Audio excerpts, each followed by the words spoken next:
Hello, everyone. Thanks to all the listeners of Align with Your Dharma. I am so excited on this beautiful morning to speak with you all and to introduce you to my speaker today, who's an awesome, inspiring, unique individual in his own trait. So, this speaker we have today is a non traditional chiropractic utilizing specialized treatment technology, including but not limited to, in any way or form, non surgical spinal decompression, low force or instrument adjusting, low level or cold laser therapy, balance training, blood panel analysis, tissue mineral analysis, and weight loss. I personally have experienced the cold laser therapy, so I can attest to that. And the non surgical spinal decompression is awesome. So let's hear more about that from the non traditional chiropractor, Dr. TJ Lonergan. Welcome, please, Dr. TJ. Thank you. Good to see you. It's a beautiful morning, Runa, for sure. Yes, yes, yes, yes. So to start off, I want to ask you, who inspire you and who are your mentors? My mentors.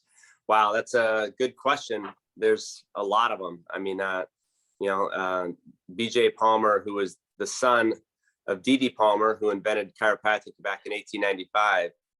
D.D. Palmer used to say that he stood on the shoulders of giants.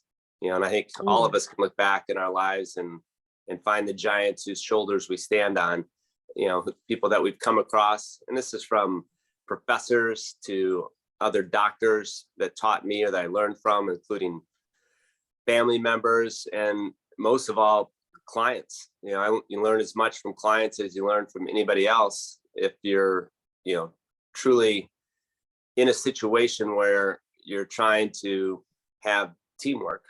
And that's one of our lines in the office is that we never accomplish anything of value alone. So, I think I get a lot of it from, of course, your immediate family, your parents. I mean, I had a great experience with my parents. I know it's not true for everybody else, but I certainly got a lot of my attitude about life from them, from a positive perspective. My dad, from a health perspective, my dad was a Navy corpsman in the Marines in Vietnam. He served 2 tours, 2 Purple Hearts, a Bronze Star. He saw a lot of things. And as a kid, that was something that was always fascinating to me.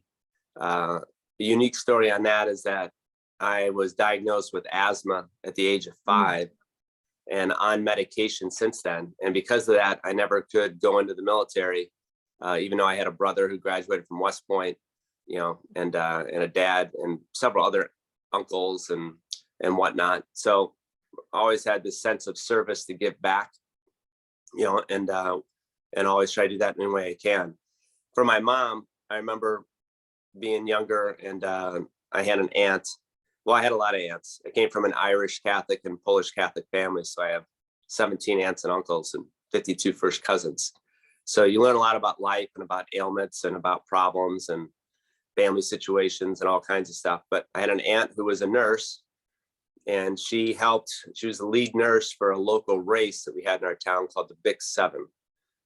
About 16,000 people in the race. It grew to. It was a large, supported community race. And she worked in a medical tent, and my mom and my other aunt went to work with her, and she always took me. And so we'd be there on race day running through the chutes before they had all these little timing gadgets, and looking for people who looked like, they weren't sweating and they were white and they should be sweating and shouldn't be pale, and we'd hand the number to the person in front of them and then walk them to the medical tent.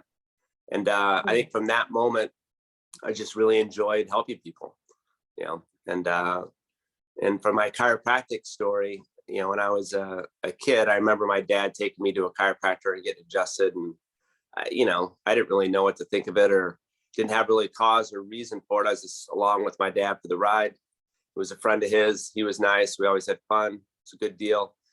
But then when I was playing football as an 8th grader, I made a touchdown saving tackle right at halftime. Big play, but I ran off the field and I could hardly breathe. I thought I was going to pass out. I was in pain in my upper back. And it just so happened that one of the kids on our team was the son of a local chiropractor who was a pretty prominent chiropractor and had a lot of interns from the chiropractic college in town. And at halftime, he took me over into a practice field where there was some high grass, took off my pads, adjusted me. I got up, took a deep breath, and went back in and played the second half. Didn't think twice of it, and so that was kind of that good experience that something positive happened.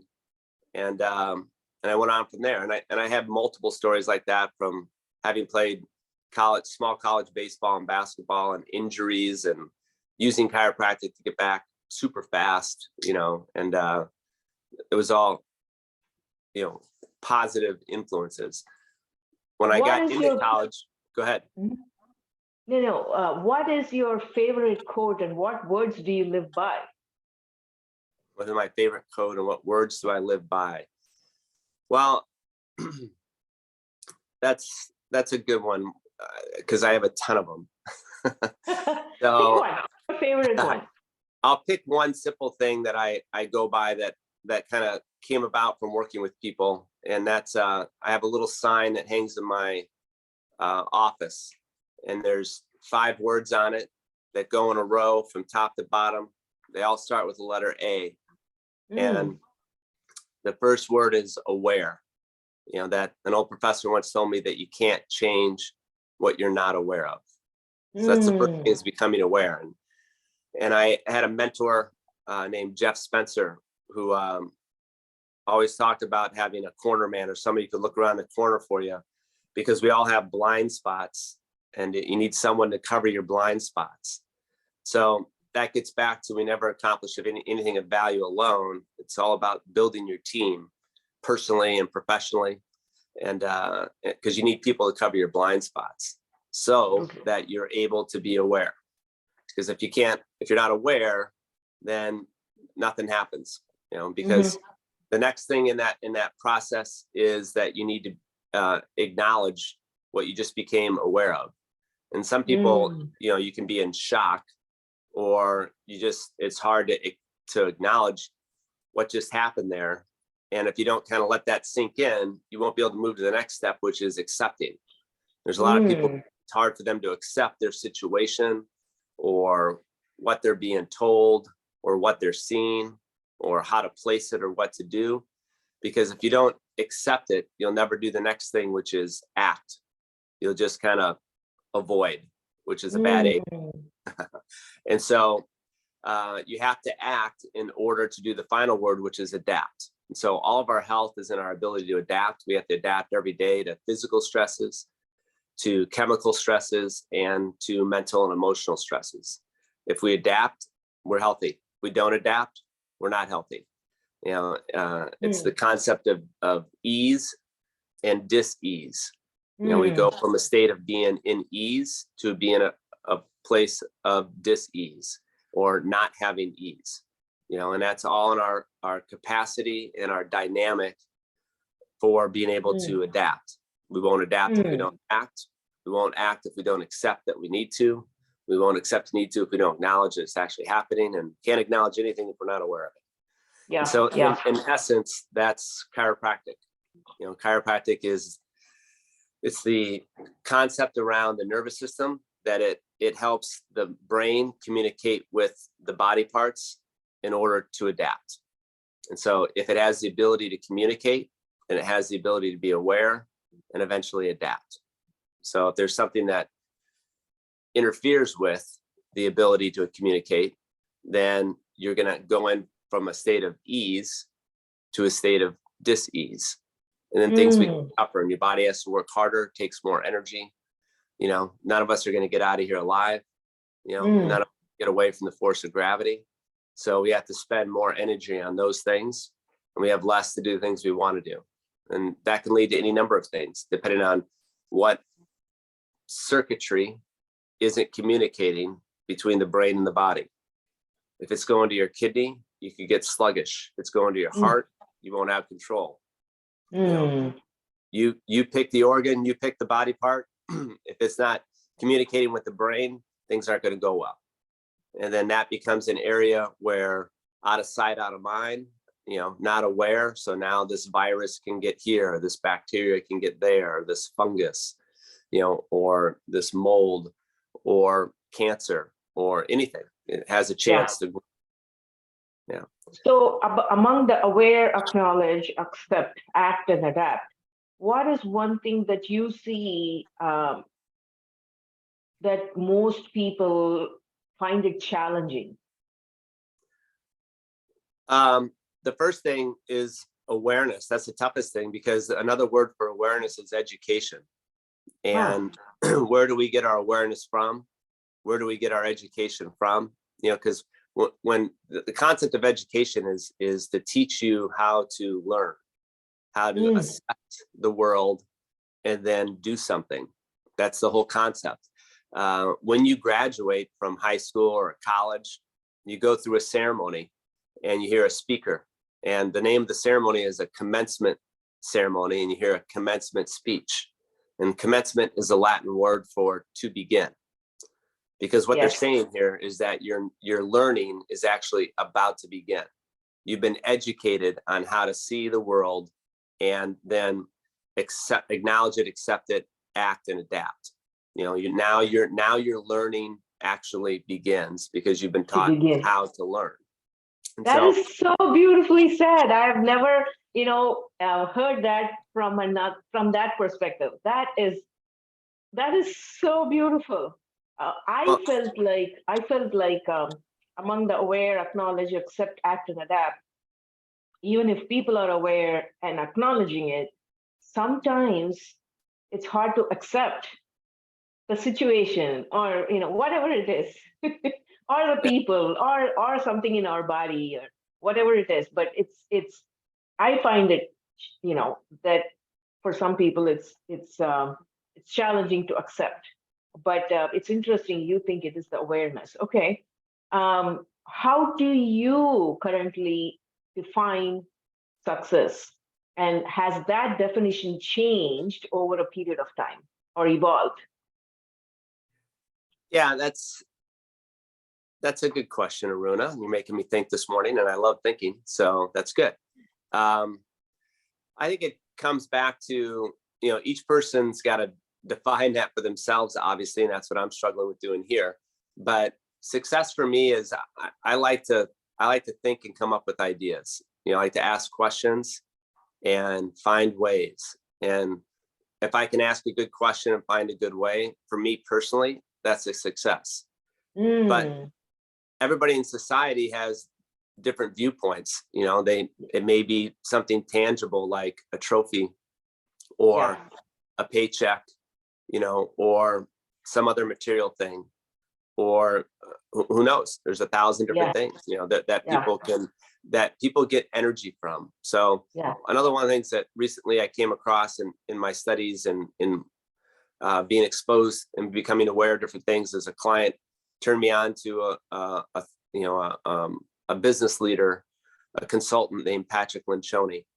And the original thing that he wrote was a book called The 5 Dysfunctions of a Team. And he had worked with companies like Southwest Airlines and Chick-fil-A and very successful people. And he kind of took out of that recently, just before COVID, he melded into this thing called the working genius, that there are 6 geniuses, and we all have aspects of it. But of the 6, 2 of them really give us energy, and 2 of them, and 2 of them actually suck energy from us.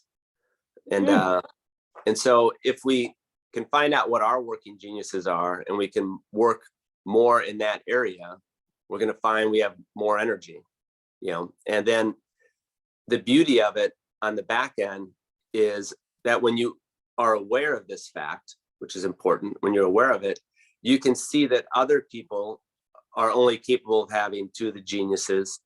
So it sets up a situation where you can alleviate shame and guilt, because a lot of people have their individual capabilities, and a lot of times we don't honor in them what they're capable of.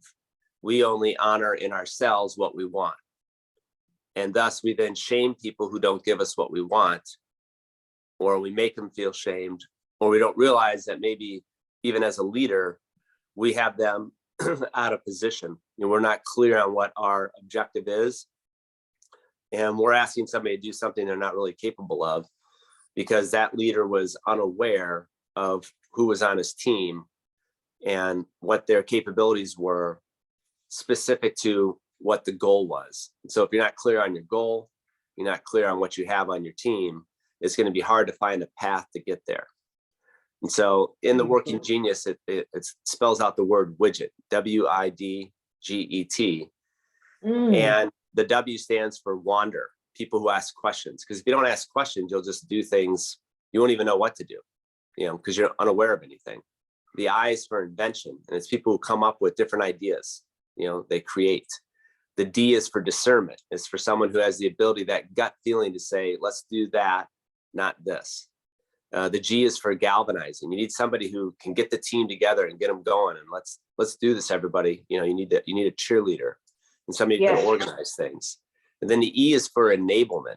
And a lot of people think enablement, they think of like enabling somebody's bad habit, but you can also enable somebody's good habit. And you also need people who are just willing to do work, stuff envelopes, or take out the garbage, and there's a lot of people who really enjoy just doing work. They don't want to have to ask questions. They don't want to have to come up with new ideas. They don't want to have to figure out whether to do this or that or rally the troops. They just want to do the work. And you need those people. And the last one are the T, and it's tenacity. It's the people that like checklists. They'll drag the project across the line, come hell or high water. You got to have that, and everybody sees life from that one of those perspectives, and they're never all going to see it the same. And you're going to have two of those that give you a ton of energy. You'll do them for free because you just love it. It's not a day of work, it's not work at all. It's an enjoyment. And you have two that he calls working frustrations. And those things suck energy out of you. You'll do anything to avoid those projects. For me, it's tasks like filing. I hate filing, or doing other stuff. Like I don't want to do that. I'll actually look to where does it come under? The filing come under? Is it come under? That would be under enablement, doing things, doing those. I'm a W and an I. I love to ask questions and come up with ideas. That's where I'm happiest. I'll do that all day, every day. Put a cup of coffee in my hand and sit me in a wingback chair, and I'm ready to roll. But beautiful. The filing part comes under galvanize. Is that what you said? The G is the galvanize. Yeah, you have somebody who's gonna like organize things to get the troops together, and you got to get somebody going on stuff and realize, hey, everybody, we can do this. It's possible. You got to have that someone that's a believer. Yeah. And you have then the last two things. You have two working competencies. There's things that you can do, but and you can do them for a while and you kind of enjoy them. But if you have to do them all the time, you're out of position, and you may be very good at them. You know what I mean? And I think it's also true. There are some people who are awesome at all six, that they're just they won the lottery and they're just very good at all six of them. However, the reality is that only two of them really give you energy. There's only two that you really want to do. Like, you may be a great basketball player. You might be 7 feet tall, but playing basketball doesn't really give you energy. You like to be in the show. You like to be in the show choir. You know what I mean? It's like, but you could be a great basketball player. It's like, I could be, but I don't enjoy it. So if you don't enjoy something, then you're probably not going to do the hard work that's involved in being successful, because everything in life is simple things, and some things are tough to do. But if you love doing them, you'll do them. And because what is the name of the book? What is the name of the book you said? Well, that's The Working Genius by Patrick Lencioni. And it Working goes very genius. well with the book by Darren Hardy called The Compound Effect that another coworker, colleague of mine gave me. And Darren Hardy started Success Magazine, and his simple thing is you do simple actions, do them right, and do them repeatedly. Simple It's actions easier done said, right. but we complicate it more. We complicate it more, but some of those simple actions may be simple, but for somebody they drain energy from them. So it's tough to do. It may be simple, but it sucks. And for other people, it's a simple action. It's no problem. They do it without thinking, and you're amazed that somebody could do that simple action because it's so tough for you. And so you praise them, and they don't necessarily really need to be praised because they love doing it. And then there's other people who look at someone and go, why can't you do that simple action? And they shame them, but that's not something they love to do. And it isn't easy for them, but you can't see that. So then you create shame. One thing I've learned is, you watch there's a movie, and it's a children's movie. It's a cartoon, and the name will come to me later. I always forget it, but it talks about emotions, and there's Inside Out. It's an awesome movie written by psychologists, psychotherapists, psychiatrists, and it's a movie called Inside Out. It talks about all these emotions that are characters inside the brain controlling the human being. And one of the emotions, joy, gets lost. And now the only people up in the head are people like anger and paranoid and depression and other things. And they end up taking the body in a different route because joy isn't in the room, keeping things balanced. And the point there is that you need anger and you need depression and you need shame because they alert you or make you aware of a situation. And they give you an opportunity to make a decision. When you get stuck in only depression, you can only see things depressively. And when you get stuck in paranoia, you can only see things paranoially. When you get stuck, then you have people, that are just stuck in joy. They can everything is positive, and not everything is positive, but you should have a balance of that. And you need all those emotions so that you can act appropriately, and so that's one of the things that I talk about with my clients is I ask them about what pain is, and because you were given the ability to sense pain, but why? You were given the ability to sense cold. You were given the ability to sense hot. Why? And it's because so that you can tell that something's cold. Just because something's cold doesn't make it good or bad. It just is. Right. So you got to figure that out. Accepting that it is what it is. It is what it is. So maybe a cold glass of water in January isn't what you need. Or maybe you just got done doing a workout and a cold glass in January is exactly what you need. You know what I mean? So that's why you have a brain to make decisions. But if the brain doesn't get information from the body parts through the nerves, it's making decisions on limited data. Got it. If the brain does make a decision and it wants to do something, it sends the message out to the body to do it, but the message never gets there, then the body just kind of keeps with status quo and it moves along, or it misses opportunity, or it actually gets unhealthier, or it works with dis-ease. And all chiropractic says is get that connected, get the brain aware, get the body aware, and things are going to go a lot better. That's it. That's all chiropractic is. So what is one achievement that you think you are most proud of as of now? One achievement I'm most proud of as of now. My kids are still alive. So, oh, wow. We made it through another day, all of us, kudos to everybody. But I don't know, since I get energy from asking questions and coming up with ideas, the work that I've done in working with patients to try to assess what's holding them back, things I figured out there, to me, that's a great achievement. Because I get to help somebody, that wasn't getting help from other established protocols. I've created some different protocols. And in chiropractic, they talk about the concept of a subluxation.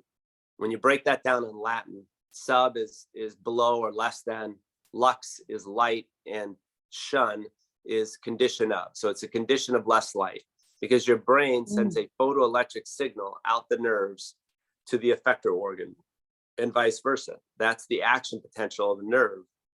It's a light signal. And so when you can't send enough light out, you can't see what's going on, and so things break down and you don't work as well, and so there are three. Dark. You're stuck in the dark. You're stuck in the dark. And so two things, BJ Palmer said, it's better to light a candle than curse the darkness, because you can't get rid of the dark, right? Yeah. And you can't get rid of the cold. They're the baseline. You can add light and you can add heat, but neither one of those gets rid of the cold or the dark. So you have to add energy. You have to put it in. But when you have the darkness or when you have the coldness, you appreciate more the other. Sure, it's balance. When it comes back to your balanced emotions, and it's the yin and yang of life. Yeah. And when things get off, then the chiropractic calls that subluxation, that aspect of having less light. It's something that happens because you come across a stress that's greater than your ability to adapt. So if a little 1-year-old kid runs into my leg, they may bounce off and land on their butt on the floor, and I'm no worse for the wear. However, here in Cincinnati, if one of the Cincinnati Bengal offensive linemen runs into my leg, I probably break my knee, because that's a stress physically greater than my ability to adapt, right? Which could happen in a car wreck, which could happen because of your seated position at work and you don't ever move. There's a lot of different things physically that can stress you out greater than your ability to adapt. Now, in chiropractic, that's just one aspect of what could cause a subluxation. There's two others. The next one is chemistry. It's a chemical subluxation. So, if you give a 5-year-old kid a can of Coke at 9 o'clock at night, good luck going to bed. It ain't going to happen, because that kid's body can't adapt to that amount of caffeine and sugar in it at that time. At that point, your body's got to do something about it. You have that one Coke a day, and you increase your likelihood of a metabolic disease by 30 to 40%, because of that chemical stress you're putting in the body, that the body now has to work harder to deal with all the chemistry that's come in. An apple, it's evolved with over thousands of years. It's not a lot of stress. It knows what to do. Coke, on the other hand, whoa, what is this? It's a lot of work to filter that chemistry out. Now, the biggest and toughest thing, as recognized by chiropractic, to deal with as far as being in an area of subluxation and having less light, is your mental emotional health. The second largest part of your nervous system is called the enteric nervous system, which controls all your gastrointestinal tract. And it's connected to your brain in the emotional seat of your brain. So that because what you could eat when we were just roaming around in the woods or on the plains, could kill you. So you had to be smart about what that did. And it gets into the emotional aspect of things. If you see a tiger, you got two options. You can either run and or fight, or kind of stand still and play dead. So it's the two parts of your autonomic nervous system that do that. You have your sympathetic nervous system, which controls your fight or flight. I'm either going to run like heck, or I'm going to turn on a fight. I've got to use the energy, right? The sympathetic nervous system calms everything down, and you play like a possum. You play dead or don't move. So is that the same as freeze? Run, fight, or freeze? Or freeze. That's the freeze. Because the prey, the tiger, as it's walking, is checking out. It's looking with its eyes, and it's looking for patterns. All right. So, is that a tree or is that a human? So if you freeze and you look like a tree, then the tiger keeps walking. But if you start moving around, you're going to look like a human, and that means dinner, you know, so I'm going to run after you. You know what I mean? Now, if that happens and you're fighting a tiger or running from the tiger, you know, your body can recognize that and realize that, hey, listen, this is a life or death situation. I need everybody to do their best work here. I need all hands on deck. So we get nervous, you know, and we feel that pit in our stomach, and we may puke out of nervousness, and we may piss our pants, or we may poop our pants. And all those things are the examples of properly working bodies. You know, yeah, that's what's supposed to happen. That pit in that stomach that you feel of nervousness is all of the blood rushing out of the gastrointestinal tract and heading towards the muscles, because we need everybody running. We don't need anybody digesting cupcakes, you know, because digesting cupcakes isn't going to get ourselves safe from the tiger. We need to run, run, run. So no blood in the gastrointestinal tract. Everybody get to the brain to think, and everybody get to the muscles to run. Right. And then the next thing, we may puke, because if we have to digest food, that costs us more energy and blood. We want the blood in the muscles. We want the energy in the blood in the muscles. So we're going to puke this food out because A, we don't need to digest it, and we don't need to carry it for the extra weight. Okay. So get it out. The subluxation can happen because of physical stress, chemical stress. Chemical stress would be like, you know, any of the vitamins. Yeah, vitamins. Too much water will kill you. You got to have the right of everything. Not enough vitamins, too much vitamins. You know, when British sailors got scurvy, it's because they didn't have vitamin C. So they started taking limes with them on voyages. So they didn't get scurvy, and so that's how they got the nickname being limeys. You know? So physical stress, chemical stress, and mental and emotional stress can cause less light in the body. Less light in the body. And then you create a pattern of survival, and then you operate from that pattern, which isn't a good pattern. You know, it's just a pattern of survival, not a pattern of thriving or thrival. And so it's tough to work through that. You know, that's what happens. What is one greatest challenge that you have had to overcome? What did you gain by overcoming? The greatest challenge we all overcome is our own perception of things, you know, and how we educate ourselves and what we're willing to do and what we believe. You know, what the mind can believe, the body can achieve. You know, and if we believe that we're not meant to succeed, or not meant to figure something out, or not meant to make a lot of money, then we won't. You know, so Henry Ford said, whether you think you can or you think you can't, you're right. You know, so that's always the biggest struggle, is what is it that I want to actually achieve, you know, and what am I willing to do to get that? Am I willing to do all the hard work? You know, because the simple thing might be to take this job and make this money and appear like you're a success, you know, to marry this spouse, and to appear like you're a success. But is that what you really need and what you really want? You know, because if it isn't, eventually it's going to show itself. You're not going to have the energy there, because you're fighting against yourself. And sometimes you have to struggle, or you have to be willing to sacrifice to get what it is that you want. And in the end, those are probably the people that are generally happiest.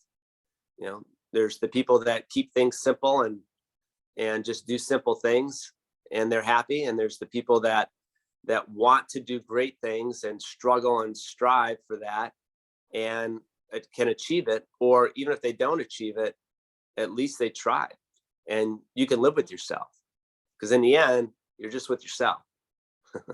So if you don't have a good relationship with yourself and a good understanding of yourself, it's going to be hard to have a good understanding of others and a good relationship with others. You know, because a lot of times you're going to be putting out an image of yourself that you want other people to like, when even you don't like it. And eventually, when push comes to shove and energy gets low, the real you is going to pop out, And then you're going to find out that somebody else doesn't like the real you, so might as well just go ahead and put the real you out there. It's going to attract people that are like you or like-minded, and you're going to be Yeah. happy. You're going to be happier What with is your team. what is the one best advice? It can be professional, it can be personal, but what is one best advice that you have received? The one best advice that I've received,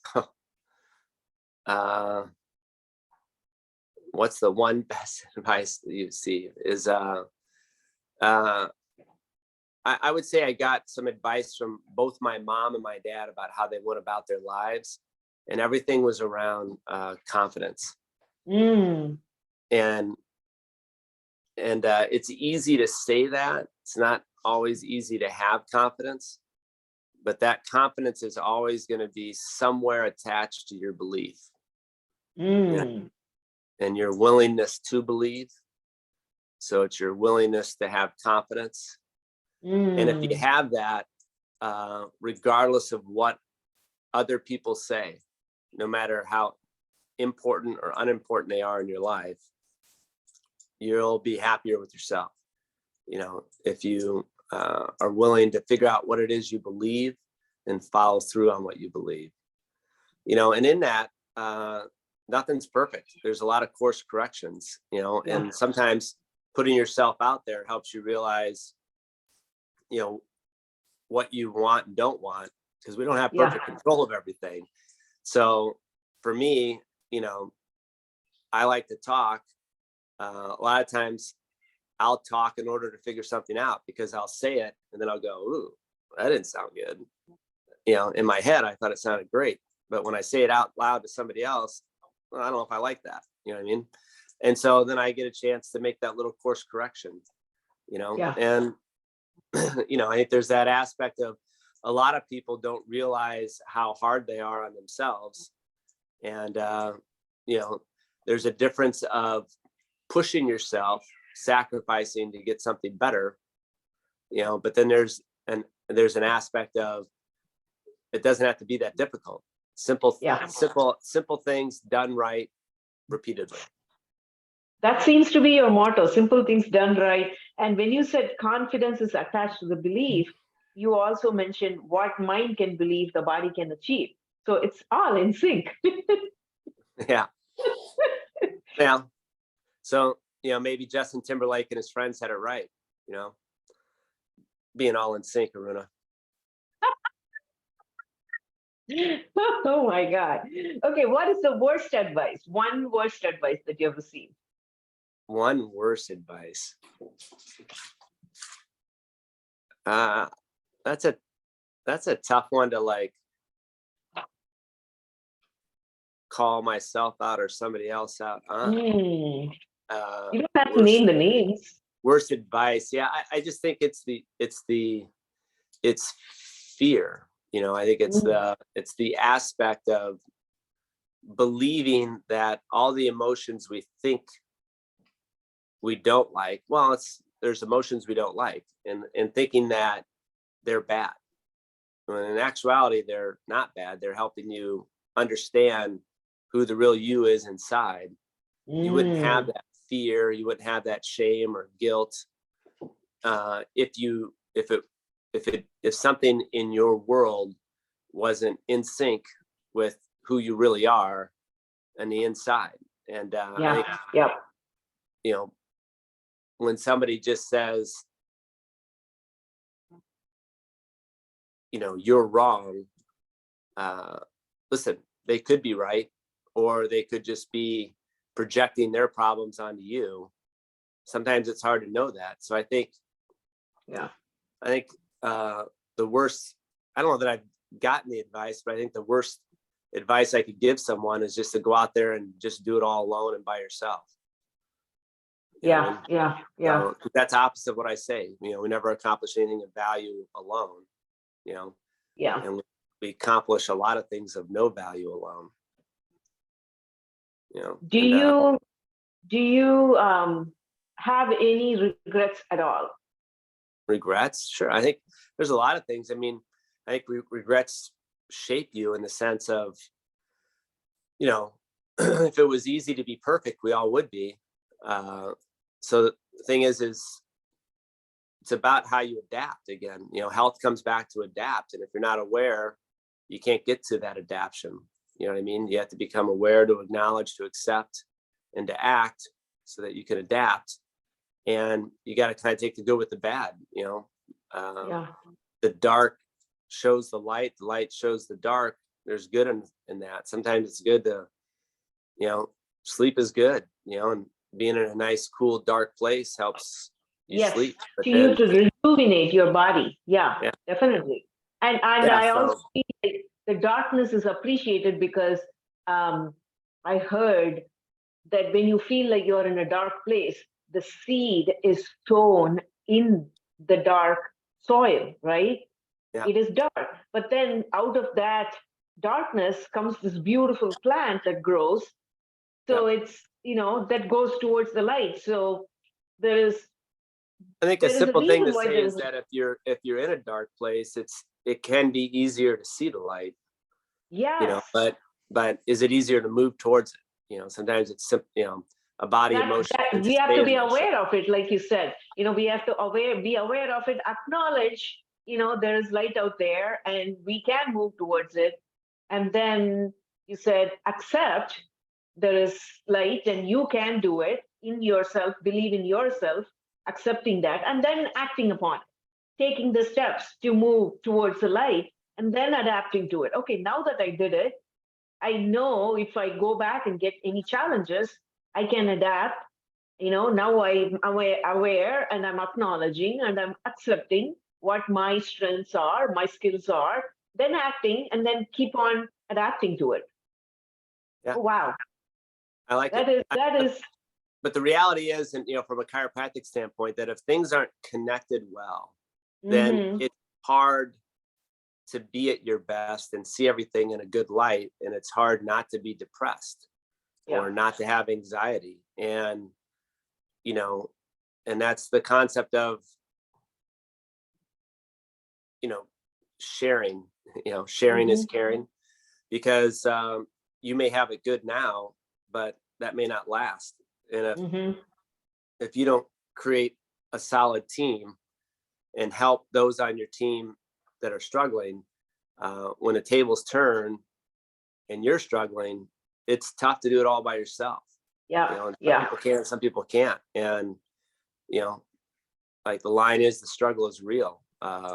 yeah, And some people, there are some things probably that are incredibly tough to come back from or to deal with. and absolutely.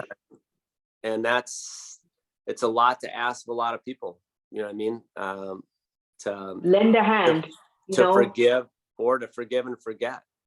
yeah, And yeah, the toughest thing to forgive is yourself. So building a team around you that can help, that's important. you know I, wow, you're a man of so much knowledge, and I would like to invite you again for another session, and I would love to just pick a topic and yeah. just you know get pick Well, your brain. I've been told by a lot of people I'm full of it. It's a good thing. I hope so. Oprah says. Oprah used to say. She says. People would say I'm full of it, and then in the beginning she would feel bad about it, but then she says, you know what, I am I fill myself and take care of myself, so yes, I'm full of it, so I can overflow. And I'm like, wow, that's beautiful. So yes, it is beautiful that Yeah. people say that you're full of it. What is next for you, TJ? What's next for me? Well, what I'm working on is building a wellness hospital. That's the idea. It's a non-surgical, non-prescriptive hospital. Best way I can put it. It's a yin to the yang. We have the greatest medical system in the world, surgical and prescriptive. We don't need new systems of that. We have tons of them. And people are Mm-hmm. looking for the opposite. And medicine is very hierarchical, because at a hospital, the most important thing that probably happens there is their trauma situation, especially in a trauma one center, and there isn't time for a lot of consensus or discussion. Somebody has to be in charge, and there has to be a Yeah. plan. Otherwise, you're going to miss opportunities. And, and that's how it needs to be. There's nothing wrong with that. However, there's a lot of other things in our lives. A majority of our healthcare problems are chronic in nature, not acute, and so What is you what do. is in your wellness hospital that you are manifesting? What is in it? Well, of course, I'm the center of everything, Aruna.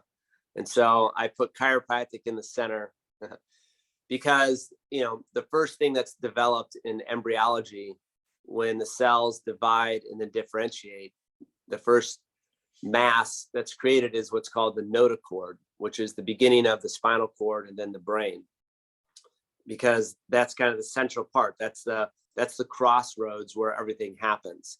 And so if the crossroads are open, then a lot can happen. If the crossroads aren't open, then a lot can't happen. So, I see myself kind of in the center of the room, helping people's nervous systems communicate so they can go out there and express who they are. So, my simple statement is make aware, help express. That's what I do. Make aware. Help express. That's my job. Is my job is to make the individual aware of what their situation is and what their options really are and what they can do for themselves, because it's a team effort. I can't do everything for them, and I can't want it more than they want it for themselves. And then my job is to help them express who it is they really are, not who I want them to be, but who they want themselves to be. And sometimes they don't know who they want to be, and it's about getting them in a situation where they can find that out. And I'm not necessarily the guy to do all that.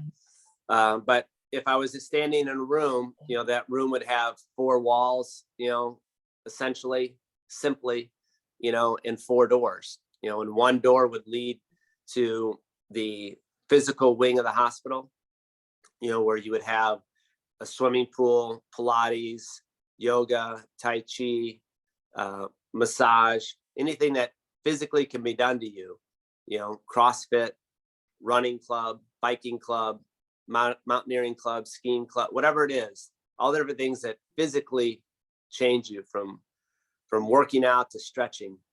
And then on another wall, you go through another door, and that would be the chemical wing of the hospital. And that's everything that's non-prescriptive.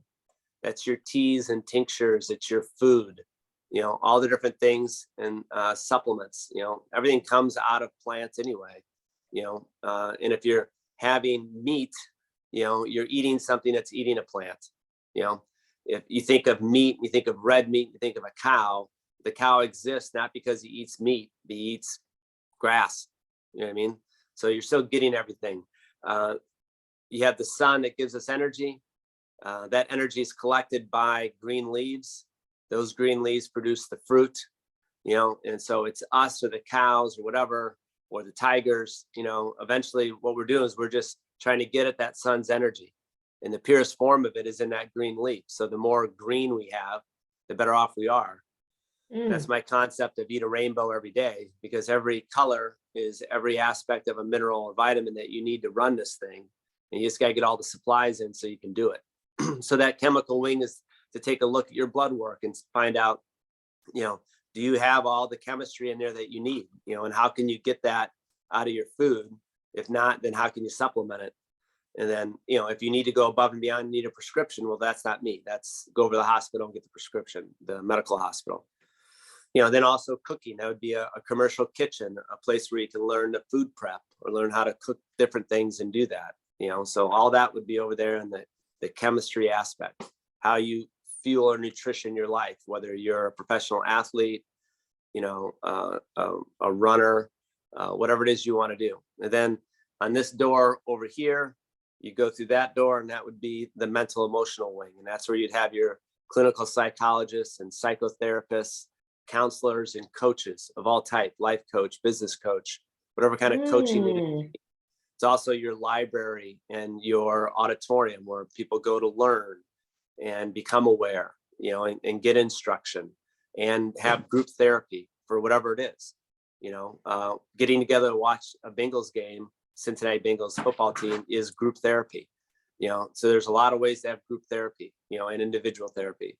And then the door behind would just be the administrative door where, people collectively come in. You got to manage information. You got to manage rent, gas and electric, light bills, scheduling, so that's kind of that area. I see it as that kind of like, since I'm of Irish heritage, I see it as the Celtic cross, that kind of circle in the center, 4 wings of the building, and that would be the wellness hospital. So I'm working towards that someday. Yay! I wish you all the very best for you to manifest that wellness hospital so you can impact so many more individuals. I mean, you're impacting now, but I want you to impact multiple millions and billions through your wellness hospital. Well, it's about building a team. And one of my mentors, Dr. Kevin Donka, said that what you think about, you speak about, you bring about, and that starts with your own talk with yourself. What you say to what you think to yourself, what you say to yourself is probably what you're going to bring about for yourself. Wow. Like I'm saying, I would love to have you again because you share so much knowledge, and it just flows. So any other flows is the right word, because it comes from most of it comes from other people. Yeah. It's just about sharing. So thank you for sharing. What question did I not ask that you think, you wish that I had asked? Anything I missed? I don't know. I love questions. There isn't a bad question. Have me on and ask me more questions. I mean, it's interesting how when I asked you about your favorite quote and what the words you live by, and you mentioned the aware, acknowledge, accept, act, and adapt, and you are incorporating that, in everything you're doing, and I see that. And then you are walking the walk, the talk that you're talking, you are walking that as well, because when you say simple actions, simple things, but it's done right. And thank you for Thank you for the opportunity, for reinforcing that aware, acknowledge, accept, act, and adapt, and doing simple things, but doing it right. Yeah. I enjoyed this. So it was much. Fun. Yes. I would love to have you again. Sounds great. Yeah. As I tell all my clients, Aruna, before they leave, stay out of trouble, no bull riding. Yes. And stay aligned with your dharma. All right. Thank you.